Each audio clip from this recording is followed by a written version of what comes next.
Meninos são tóxicos? Claro que não todos. De onde vem essa ideia que os meninos já nascem machistas e opressores? Vem do feminismo, que cada vez mais é mais opressor. Os alemães que nasceram no ano 2000 têm responsabilidade pelo Holocausto? Não. Para onde caminham os meninos? Hoje em dia, quase para a desumanização.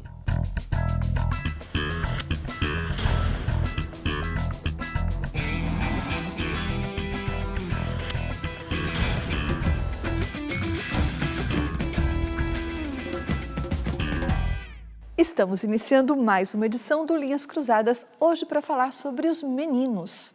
Será que eles já nascem tóxicos? Oi, Pondé. Oi, Thaís. Pondé, nós fomos às ruas perguntar para as pessoas se elas acreditam que homens nascem machistas e os meninos já nascem tóxicos. Vamos ver o que elas responderam. Não, acho que ninguém nasce machista e acho que tudo é uma questão de educação. Então cabe a nós, mães e pais de meninos, educar, né, as nossas crianças. O machismo é uma tendência que você inculca a pessoa. Não é que você nasce sendo alguma coisa, com uma ideologia. Isso vem da família, da casa, da influência social. Olha, nascer machista eu acredito que não. Por quê? Porque isso vem, eu acredito, da formação que a criança recebe desde a infância. Então eu acredito que depende muito da criação que é passada para essa pessoa que se torna um adulto. E acredito que não nasce em si machista. Eu acho que os meninos não nascem machistas. E acho que o que influencia eles serem ou não machistas é o sistema e a sociedade em que a gente vive, principalmente as relações familiares. Eu acho que os meninos eles se tornam machistas por conta da imposição da sociedade, das questões que eventualmente são trazidas como coisas de homem, coisas de meninas. O menino não nasce machista, mas acho que o estímulo da família, a escola, tudo isso interfere para que a criança tenha essa visão de machista. Eu acredito que os meninos não nasçam machistas, mas o meio, a formação, a estrutura familiar, o meio social, a escola, a cultura pode sim transformar um menino em um menino machista.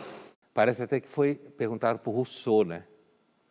Porque à medida que eu ouvi nas respostas, era mais ou menos assim: o homem nasce bom, numa versão simplificada, o homem nasce bom e a sociedade perverte. Os meninos nascem bons e a sociedade os torna machista. Uma outra coisa que aparece da fala de todos, praticamente, pelo que eu me lembro, é de que a sociedade faz com que eles sejam assim, as famílias. Não, acho que ninguém fala de escola, mas está aí no pacotão, né? As escolas, muita gente diria a produção audiovisual, o conteúdo que circula pela mídia em geral. O problema, que aliás é um dos temas centrais da nossa conversa hoje, é porque vamos assumir essa hipótese russoniana acerca do machismo. Os meninos não nascem machistas ou não nascem tóxicos e a sociedade acaba fazendo com que eles fiquem assim. A minha dúvida é, será que, partindo desse pressuposto, alguém exatamente sabe o que fazer para que os meninos fiquem diferentes? A minha hipótese sobre esse assunto, mesmo que a gente assuma com uma certa razoabilidade de que há elementos culturais históricos que determinam comportamentos de gênero, como se fala por aí, a minha hipótese é: ninguém sabe exatamente o que fazer para que esses meninos venham a ser novos meninos. O Richard Reeves, que é pesquisador do Brookings Institution, escreveu um livro que se chama Of Boys and Men, sobre meninos e homens. Ele é pai de 3 filhos, Pondé, e ele considera essa expressão masculinidade tóxica algo que está sendo usado de uma forma indiscriminada. Então, para dar um exemplo, ele fez um pequeno levantamento que ele fez na imprensa, ele aponta que essa expressão masculinidade tóxica foi usada como responsável por de coisas triviais a coisas trágicas, por massacres em massa, estupros, bullying, aquecimento global, a eleição do Donald Trump e até o Brexit, sem falar na resistência em usar máscara na época da pandemia. Então, o Reeves diz que essa expressão vem sendo usada para se referir a qualquer comportamento que seja reprovável. E ele acha esse uso indiscriminado ruim porque, no caso dos meninos, embutiria para eles uma ideia de que eles têm alguma coisa dentro deles que precisa ser exorcizada. E isso é muito ruim. Você concorda com o Reeves? Concordo. Quer dizer, primeiro eu acho que, às vezes, a gente esquece, uma das coisas que a gente deveria usar o adjetivo tóxico seria dizer feminismo tóxico, porque ele tem se tornado em algo bastante tóxico na sociedade, atrapalhando as relações entre meninos e meninas, construindo fantasmas horrorosos. É como se você dissesse que as mulheres, que são a outra parte da humanidade, só têm bons sentimentos, só desejam amor para todos, quando qualquer pessoa que não minta sabe muito bem que homens e mulheres no seu dia a dia são capazes de fazer as mesmas coisas dadas certas condições. É claro que os homens têm, indiscutivelmente, mais força física do que as mulheres. E, sem dúvida nenhuma, homens, por isso, têm tomado mais decisões envolvendo violência física. Mas a prova de que o feminismo hoje se transformou numa espécie de ridículo cultural, vou dar um exemplo aqui banal, mas tem vários, é que, por exemplo, você condena a violência masculina, considera isso tóxico, né? Tudo que existe de ruim no mundo hoje é porque os homens fazem, eles são tóxicos. Mas, ao mesmo tempo, você vê uma série de produções audiovisuais, principalmente dos Estados Unidos, né, em que, seja filme, seja documentário meia-boca, em que todo o trabalho é para provar que, por exemplo, mulheres vikings eram guerreiras e matavam como homens, mulheres romanas eram guerreiras e matavam como homens. E tudo isso é feito num ambiente em que você está fazendo ali um discurso edificante. Olha, mulheres eram guerreiras, mulheres também matavam. Edulcorante, talvez. É absolutamente contraditório, porque se a característica tóxica masculina é ser violento, guerreiro ao longo da pré-história e da história, ao mesmo tempo você tentar mostrar que mulheres também foram guerreiras, também fizeram guerras, também mataram, afinal de contas, o que você quer? Com essa história. Você está querendo dizer o quê? É ruim ser violento? Ou, na realidade, o que é ruim é que só os homens, ou a maior parte do tempo, os homens conseguiram ser violentos, porque as mulheres fisicamente mais frágeis não conseguiam ser violentas. Entende a contradição? Agora, quando você começa a usar o adjetivo tóxico para tudo, aplicando aos meninos, isso desde cedo, sabe muito bem que hoje você tem muitos meninos que têm dificuldade de saber exatamente o que é que ele pode fazer, o que é que ele pode falar, como que ele deve abordar uma menina na escola, se ele pode fazê-lo. Isso tem gerado, na verdade, um sentimento de timidez, insegurança, que as próprias mulheres depois lá na frente vão reclamar. E é evidente que sempre existiu meninos que são mais violentos, meninos que são menos violentos. É isso que é evidente e que o feminismo tóxico, vou adotar o adjetivo, que o feminismo tóxico não conta. Que sempre existiram meninos violentos e meninos não violentos. Bom, Dé, você falou da produção audiovisual, só que agora a gente vai ver um filme que vai ligeiramente na contramão da tendência, que se chama Rainha de Copas, é um filme dinamarquês de 2019, e nele a advogada Anne, especialista em defender crianças vítimas de abuso sexual, seduz o seu enteado Gustav. Vamos ver. Så öppna dörren. Öppna dörren!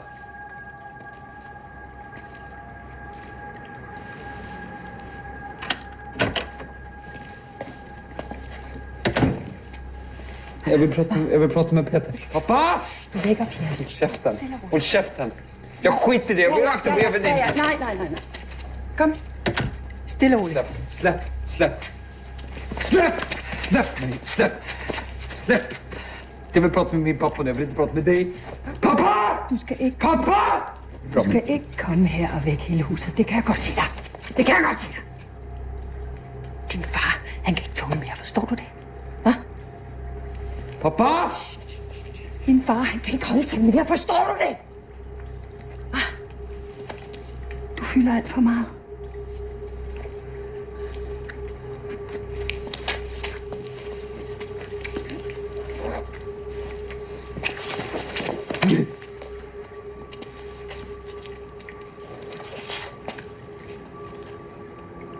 Du bor her ikke mere.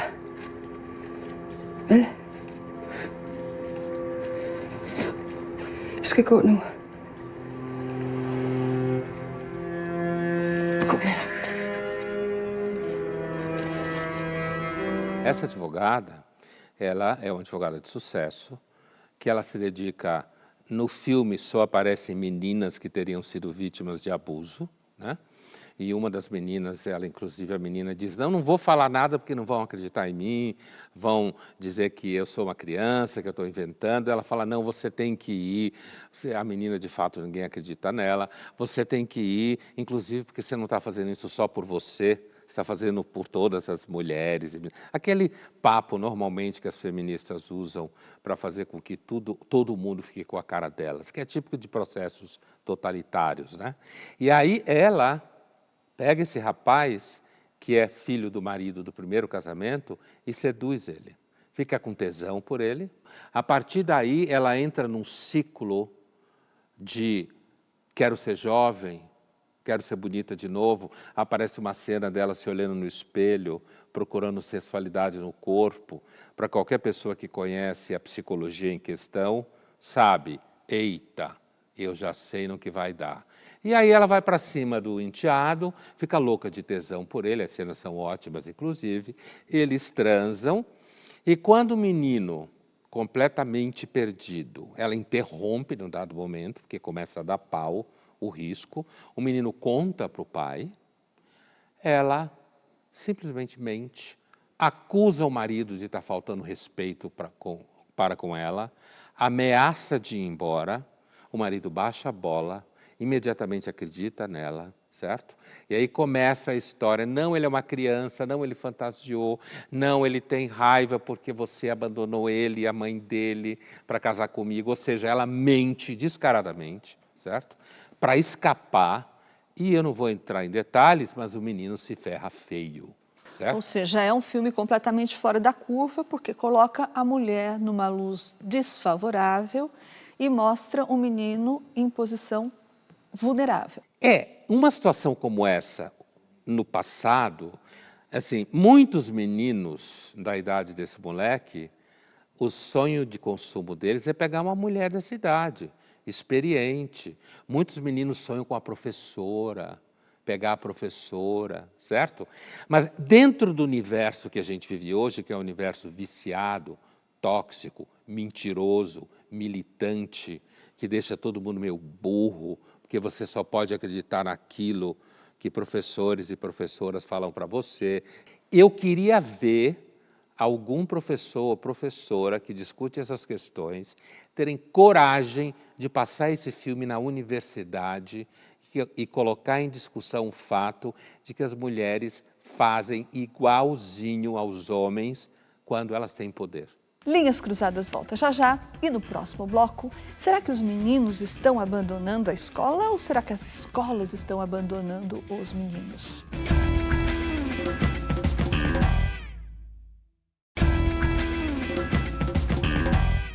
Estamos de volta com Linhas Cruzadas, hoje falando sobre a ideia de que os meninos já nascem tóxicos. E a Unesco divulgou no ano passado um relatório global sobre o crescente abandono da escola pelos meninos. O trabalho mostrou que as meninas ainda têm mais dificuldade de entrar na escola que os meninos, nos níveis primários. Mas, uma vez que elas estão lá, os meninos têm mais dificuldade do que elas de permanecer na escola. Então, isso quer dizer, Pondé, que a evasão escolar, no caso dos meninos, é muito grande, é crescente e faz com que hoje, no mundo todo, existam só 88 homens no ensino superior, 88 homens para cada 100 mulheres nas faculdades. E daí, é claro que a pobreza e o trabalho infantil são as variáveis que mais afetam isso, né? Porque os meninos, em geral, mais saem para trabalhar e são mais afetados pela pobreza do que as meninas nesse caso. Mas o Reeves, esse estudo foi trazido também pelo Richard Reeves, ele diz que isso também ocorre por outras razões que não apenas a pobreza e a necessidade dos meninos trabalharem. Entre essas razões, ele cita, por exemplo, o fato de que na escola os meninos estão mais sujeitos a bullying físico e a castigos corporais por parte de professores do que as meninas, que são mais poupadas. Você acha, Pondé, que as escolas, de alguma forma, estão negligenciando os problemas vividos pelos meninos? Essa é uma questão muito grande, né? Tem vários, como você mesma descreveu, tem vários elementos aí, né? Eu sou professor de universidade há quase 30 anos. Normalmente as meninas são melhor alunas. Sem dúvida nenhuma, o tema dos moleques irem trabalhar mais cedo, inclusive se você desce muito no extrato social para classes bem vulneráveis, você vai ver que muitos desses meninos vão para o narcotráfico, crime organizado, certo? E muito mais do que meninas, né? O que acontece com as meninas, às vezes, é que elas ficam grávidas desses meninos, ao invés de ir para o narcotráfico. Agora, essa última coisa que você perguntou, eu não tenho nenhuma dúvida de que hoje, através de um discurso todo doce, né, há uma percepção de que existe alguma coisa errada com os meninos e com os homens. E essa coisa errada é algumas pessoas que podem querer ser científicas dirão é a testosterona. A testosterona os torna violentos. Eu não duvido não se um dia desse alguma pessoa super brilhante de um desses coletivos por aí que assume vagas no legislativo não vem com a proposta para diminuir cientificamente a testosterona do corpo dos meninos, para fazer com que eles sejam mais calmos, que eles sejam mais certinhos. Eu acho que no fundo, sabe, Thaís, desse cenário, existe uma dificuldade enorme de se lidar com as diferenças entre homem e mulher. Eu acho que o Freud está rindo lá de cima. Eu avisei. Eu acho que essa discussão inteira hoje é uma nova forma de histeria. Conversão histérica. Certo? Antes era não andar, ficar cego sem não estar cego. Hoje é essa paranoia absoluta e total, que não quer dizer que não existam problemas de violência, e prioritariamente de homens com mulheres, inclusive por razões físicas, mas isso nas escolas de classe média e média alta, mesmo nas escolas públicas, essa coisa de dizer que os meninos são sempre culpados a priori. As professoras abraçam isso descaradamente, muitos psicoterapeutas, muitos professores homens, inclusive para se sentir parte do pacto, para ninguém dizer, olha só, aquele professor é machista, ele não concorda com a ideia que os meninos são tóxicos. A ONG canadense White Ribbon, que trabalha para diminuir a violência contra mulheres e meninas, fez em 2019 uma campanha que se chamou Boys Don't Cry, Meninos Não Choram. O filme que a gente vai ver agora mostra como, na visão dessa ONG, um menino, aos poucos, vai se transformando num pequeno macho tóxico. Vamos ver.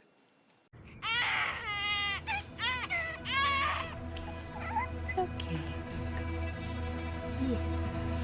You got it? Pick it up with your big, strong muscles and bring it over here to the shop. Boys can be loving. There you go. Fast, fast, fast, fast, fast, fast! I need you to be brave, okay? Gotta go.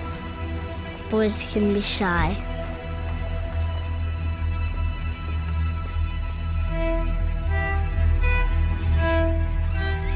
Boys can be sad. Why are you crying? Boys don't cry, right, honey? Be a big boy, please.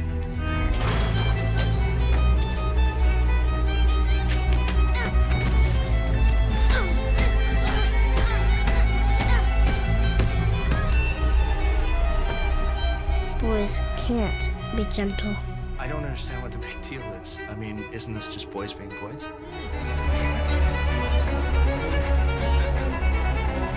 Boys can't look soft. Boys can't be powerless. Because boys don't cry.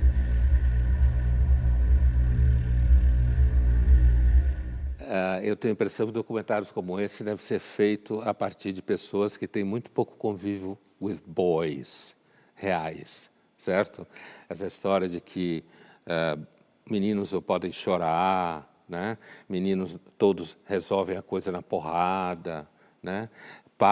Todo pai de menino quer que ele bata no colega na escola. E todos viram predadores sexuais no todos final. viram predadores. É esse tipo pesquisa, ONG, sei lá o quê, esse tipo de trabalho é parte do problema, jamais parte da solução, porque mostra tudo de forma extremamente cheia de clichê. Essa turminha toda omite a verdade, de que a maioria esmagadora das mulheres não suportam homens que ficam chorando todo dia, que se a sensibilidade passar da página 4, ela já não sabe mais o que fazer. Então, essa complexidade de como fazer com que o menino não seja violento, que o menino não seja esse tal macho tóxico, que existem muitas famílias, porque existem por aí um monte de meninos e homens que não são tóxicos e são, digamos assim, normais, né? A minha impressão é que filmes como esse são produzidos por pessoas que só conheceram homens ruins. E por isso ficaram com essa impressão. Deu azar. Vamos ver agora uma reportagem com pedagogas de escolas particulares e públicas que falam do papel dos meninos na escola e como a escola lida com eles.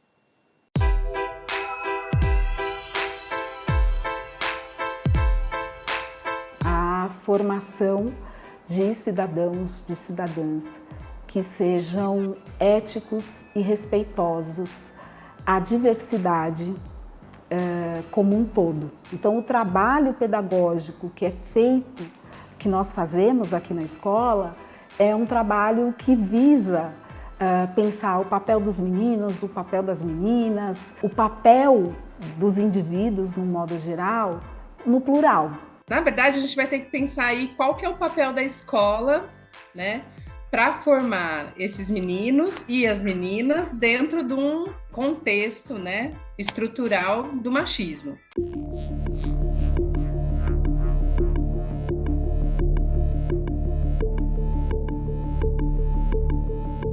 Quando a gente fala de escola pública, por exemplo, e a gente vai falar de uma escola pública com gestão democrática, é lá o lugar onde tem várias posições das famílias, várias posições dos educadores. E como é que aquela escola vai construindo um projeto que pense em quem ela quer formar e que sociedade ela quer formar? Com essas posições estão presentes. E essas posições, elas não são diferentes do que está para fora da escola.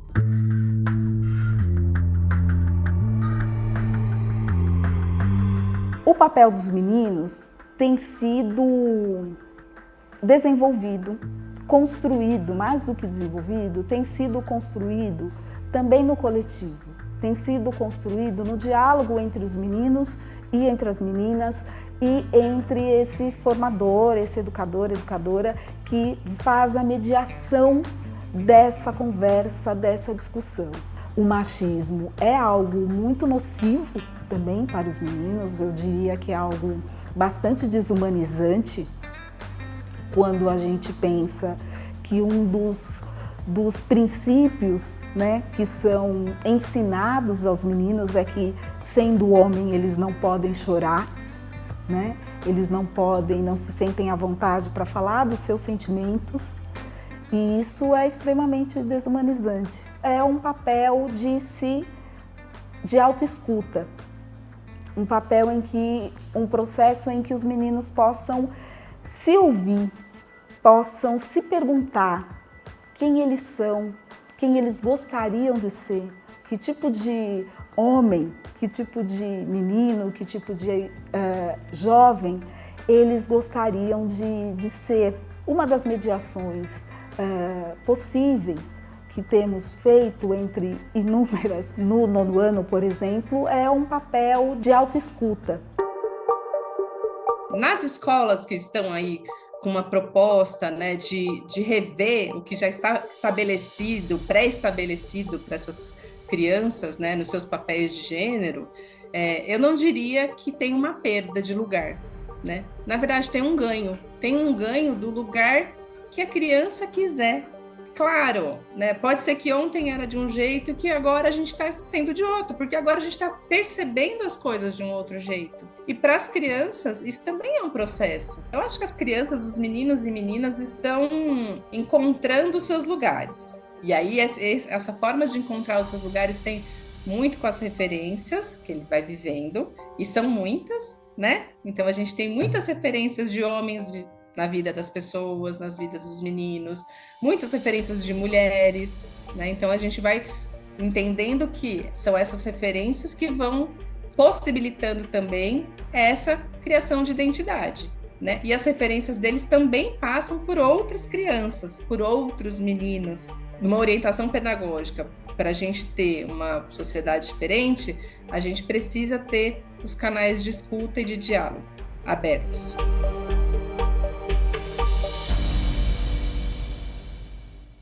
Eu sou profundamente cético em relação a isso. Eu acho que a maior parte das escolas não sabem o que estão fazendo, certo? Elas partem de uma teoria de que, quando você fala assim, colocar os meninos para se auto-escutarem, né? Eu acho que provavelmente os meninos não vão saber o que é que eles estão escutando, o que é que eles estão falando. E eu vou mais longe. Eu acho que as meninas também não sabem. Eu acho que ninguém sabe direito o que está fazendo, mas tem que fazer, porque está na moda dizer que a escola vai produzir uma criança melhor. Olha, Thaís, desde o começo do século XX, depois da Primeira Guerra Mundial, a gente já tem literatura especializada dizendo que jovem tem que fazer um mundo novo, certo? Os temas mudam, mas esse papo de que na escola vai se construir um adulto novo, no mínimo, na Europa, nos Estados Unidos, onde há referência de texto, é no mínimo desde o final do século XIX. É evidente que não funciona. E agora eu digo que é evidente que não funciona, não porque as pessoas estejam fazendo objetivamente coisas que são erradas, é porque não sabem o que estão fazendo, certo? E aí não, homem é tóxico, o menino é tóxico, o machismo é mau, então nós vamos ensinar os meninos a não serem assim. Exatamente o que significa isso na prática. Porque o menino se auto-escutar vai fazer com que ele venha a saber melhor quem ele é, o que ele gosta, o que ele vai fazer. Linhas Cruzadas volta já já e no próximo bloco, seriam os homens trans moralmente superiores aos homens cis no campo da opressão?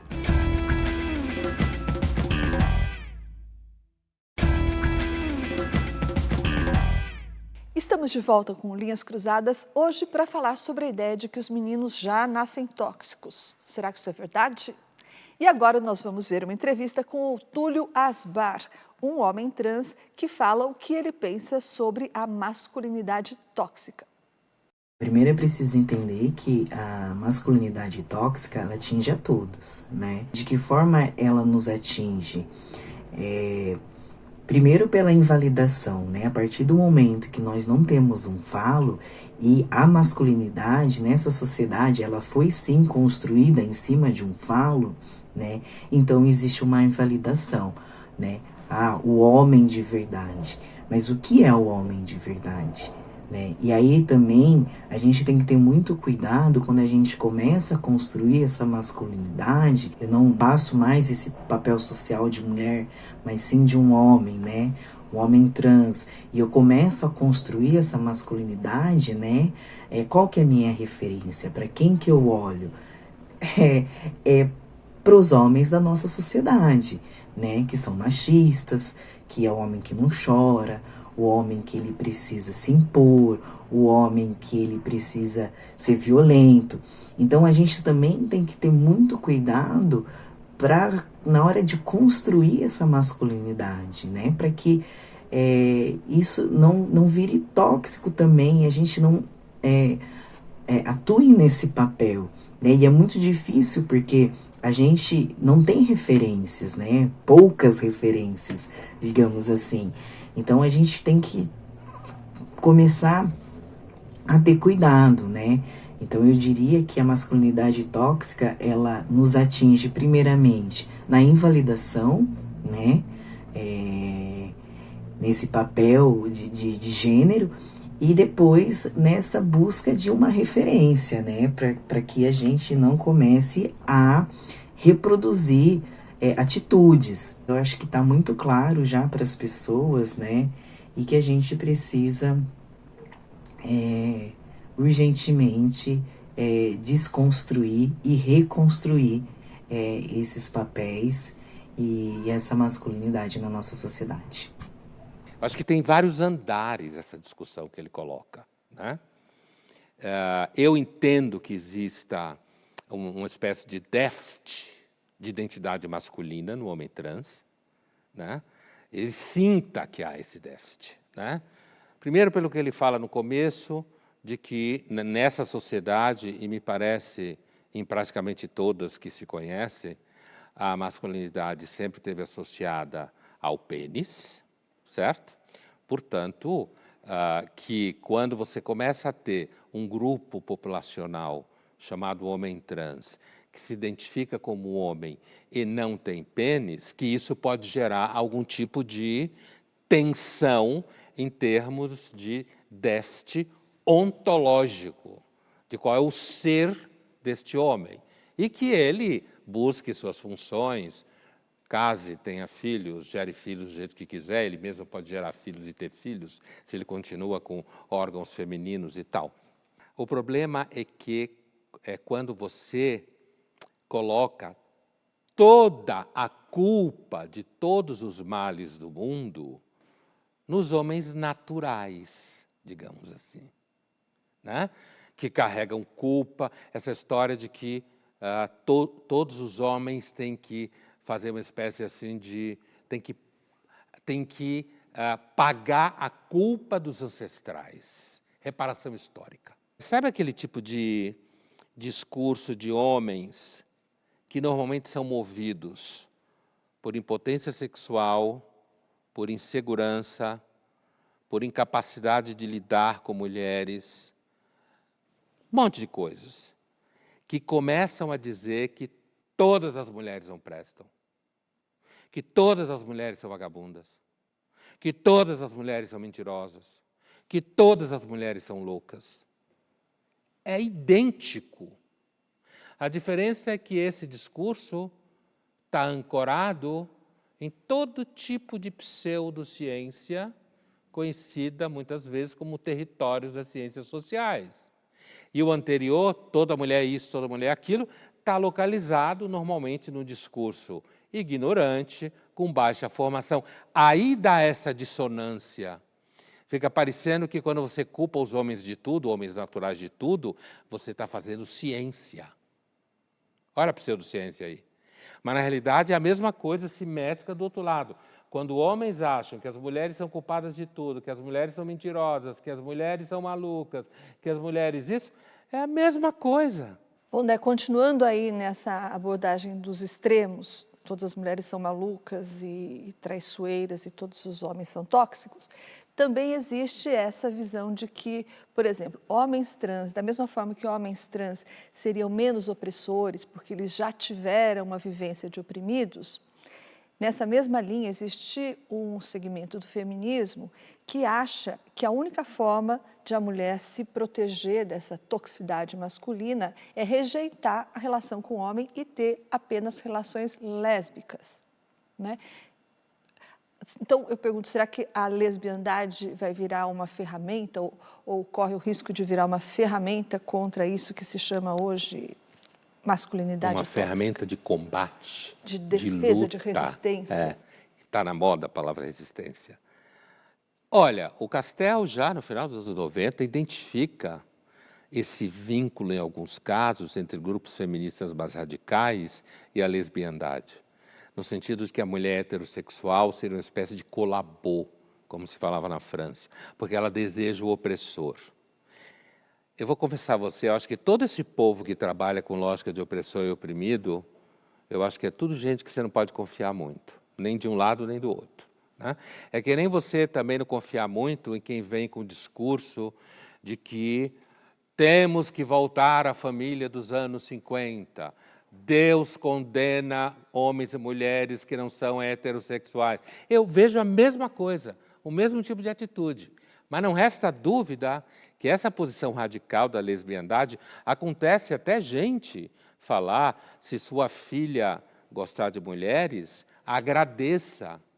Você teve sorte, porque então elas vão se apaixonar só por seres santificados, que não fazem mal a ninguém. Isso, com relação aos homens trans, isso aparece, essa coisa do oprimido e opressor, a ideia de que porque eram mulheres e aí fazem a transição para homens, então trazem a experiência de ser oprimidas enquanto mulheres, e daí passariam a não ser opressoras como supostamente todos os homens são. Eu acho muito engraçado quando alguém fala para mim assim, não, porque você é homem natural, então você carrega a opressão dentro de você. Eu fico procurando ela onde que ela está, exatamente, em que lugar que ela foi parar. Muita gente que foi oprimido ao longo da história e teve a chance de ter poder, virou um opressor desgraçado. Aliás, durante o nazismo, assim como durante o regime soviético, todo mundo sabia que se você queria formar um quadro violento de adesão absoluta ao sistema opressor do sistema fascista, o ideal era você pegar jovens que não tinham muito espaço social, no caso de meninos, que não tinham muito sucesso com as meninas, que não eram bons alunos, e aí você pegava esse sujeito oprimido, erguia ele à posição de poder e ele virava a maior peste de todas. Portanto, a tese de que quem foi oprimido não será opressor é uma tese falsa, empiricamente não fundamentada, historicamente falha e, no fundo, é marketing do grupo em questão. Então, vamos agora para o nosso jogo rápido. Pondé, a reparação histórica que você citou agora há pouco, ela diminui as injustiças? Olha, Thaís, eu acho que se você abrir espaço de emprego, por exemplo, para negros que não tinham espaço, eu acho que isso é uma boa, né? O conceito de reparação histórica, o primeiro grande momento dele é entre os alemães e os judeus, né, por conta do Holocausto. Eu acho que o conceito de reparação histórica é aquele tipo de conceito que você deve manipular como uma substância que tenha dinamite dentro. Por quê? Porque facilmente ela pode começar a ser aplicada para todo mundo. Amanhã você pode mandar o menino calar a boca na sala de aula porque ele tem que pagar a reparação histórica porque homens foram autoritários com mulheres. Diferente da reparação que aconteceu lá atrás dos alemães com os judeus, que é um assunto já antigo, entre aspas, essa reparação não vai acabar nunca mais. E aí vira um negócio maravilhoso.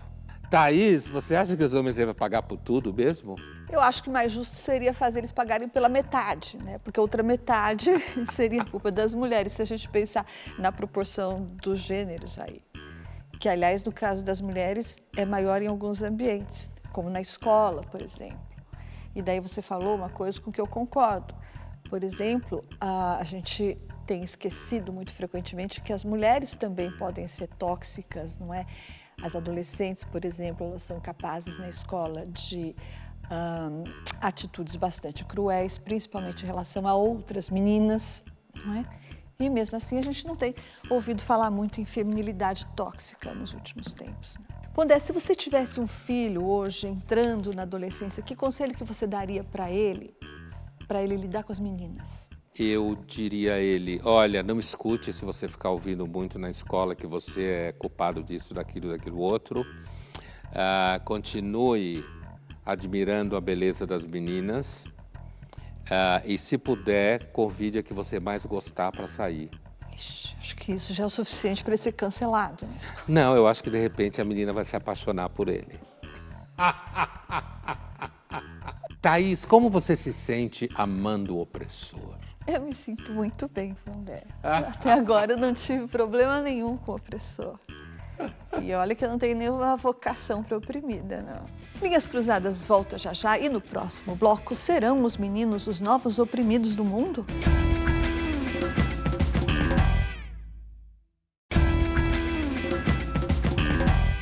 Estamos de volta com Linhas Cruzadas, hoje falando sobre a ideia cada vez mais disseminada de que não apenas os homens, mas também os meninos carregam uma masculinidade tóxica. Pondé, você falou agora há pouco que a masculinidade tóxica tem origem no conceito de reparação histórica. Você acha que essa ideia de que os meninos devem pagar, tem uma dívida histórica para com as meninas, para com as mulheres, ela pode acabar fazendo com que essa categoria, meninos e homens, acabe se transformando numa categoria de pessoas com menos direitos que os outros cidadãos ou com nenhum direito? Eu acho que não. O conceito de reparação histórica, ele tende, pelo menos até hoje, desde quando ele surgiu, mais para se materializar em busca de reparação material, financeira inclusive, reparação de direitos sociais, por exemplo, direito a ter de novo identidade dentro daquela nação, igualdade de direitos do Estado de Direito. Mas se a gente somar a ideia de reparação histórica, portanto, de uma culpa ancestral, que é o que está em jogo no conceito de reparação histórica, há um outro conceito muito operacional no mundo acadêmico chamado interseccionalidade, que inclusive a gente já discutiu no Linhas. A teoria da interseccionalidade, ela pressupõe, está vinculada diretamente a um outro conceito que circula por aí, que não precisa dela mas está muito vinculado a ela e ela faz uso dele, que é o conceito de lugar de fala, né? Porque a teoria da interseccionalidade pressupõe que pessoas que participam de mais do que um conjunto de oprimidos, daí a intersecção dos conjuntos, como a gente estava na escola, essa pessoa ela tem mais lugar de fala do que uma pessoa, por exemplo, que só participa de um conjunto de oprimidos. Por exemplo, uma mulher é oprimida por definição porque é oprimida. Agora, uma mulher negra, lésbica... Ela tem mais, ela tem lá uma região de intersecção entre 3 grupos de oprimidas e ela está nessa intersecção. Portanto, o lugar de fala dela é mais amplo, certo? Então, como toda teoria de vocação autoritária, como é a teoria da interseccionalidade, porque você identifica uma teoria com vocação totalitária quando você produz uma armação teórica abstrata e aí você começa a interpretar a realidade o tempo inteiro a partir dessa armação teórica abstrata. É aí que vai acontecer os mecanismos de exclusão, opressão, ou seja lá o que for, assim como quando você construiu-se já no passado uma teoria abstrata, por exemplo, de que judeus são maus, então você pode matar, pode estuprar, pode roubar, assim como no passado se construiu teorias de que os negros não eram gente, então você podia transformá-los em escravos, espancá-los, vendê-los, né? Então, um risco que eu vejo nessa teoria da interseccionalidade é porque hoje ela já pressupõe em certos ambientes que, por exemplo, um homem branco heterossexual cis não teria lugar de fala naquele ambiente. Por exemplo, numa universidade, se eu não participo de nenhum grupo de oprimidos, como é o caso do homem branco heterossexual... Então você é opressor. Você é opressor em todos os níveis. Portanto, você não tem lugar de fala. Se em algum momento alguém supor que, por exemplo, aqueles que são opressores, segundo a teoria da interseccionalidade, de fato não podem se manifestar em determinada situação porque é homem branco heterossexual. Então, se a priori, qualquer situação que acontecer entre um homem e uma mulher, a priori, sem nenhuma comprovação, o homem for sempre culpado porque ele é branco heterossexual, você está caminhando. E é claro que aqui eu estou levantando uma hipótese, não necessariamente precisa acontecer, e nem espero que aconteça, mas você caminha para uma situação de risco muito grande, que é o chamado estado de exceção, que é o que aconteceu em regimes totalitários, de base racial, por exemplo, com os alemães, o que os alemães fizeram com os judeus, por exemplo. Né? Cidadão sem direito. É um cidadão que não tem mais cidadania. Então, o Estado continua funcionando normalmente, mas aquele grupo específico é considerado um grupo por culpa dele mesmo, certo? Por culpa dele mesmo, porque ele cometeu atos que o fez com que esse grupo merecesse esse tratamento, ele está excluído do Estado de Direito. Isso é o chamado Estado de Exceção, que é uma teoria que os fascistas europeus da primeira metade do século XX transformaram numa teoria jurídica e política, né? A teoria da interseccionalidade, na hora que você entende que um determinado grupo não tem direito de falar, não pode argumentar, não pode emitir opinião, você já está vivendo, ainda que não juridicamente no Estado, numa teoria de exceção. Portanto, a teoria da interseccionalidade, quando é praticada na imprensa, na mídia, nas escolas ou nas universidades, já são uma prática de estado de exceção. Vamos assistir agora a uma cena do filme Barbie, onde meninos e homens não têm vez. Anyone need a brewski beer? What are you doing? You're a doctor. I like being a helpful decoration. And Alan likes to help me give all the Kens foot massages. No, I don't. I don't like that. We love it. I'm so blotto-faced day drunk right now.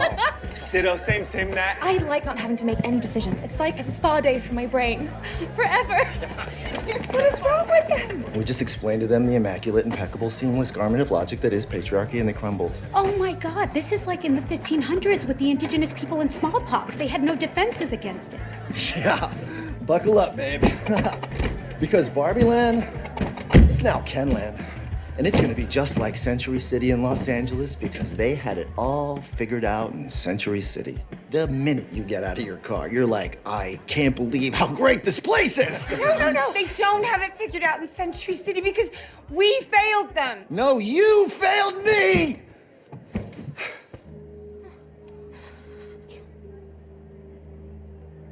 Out there, I was somebody. And when I walked down the street, people respected me just for who I am. One lady, she even asked me for the time. No way. Way.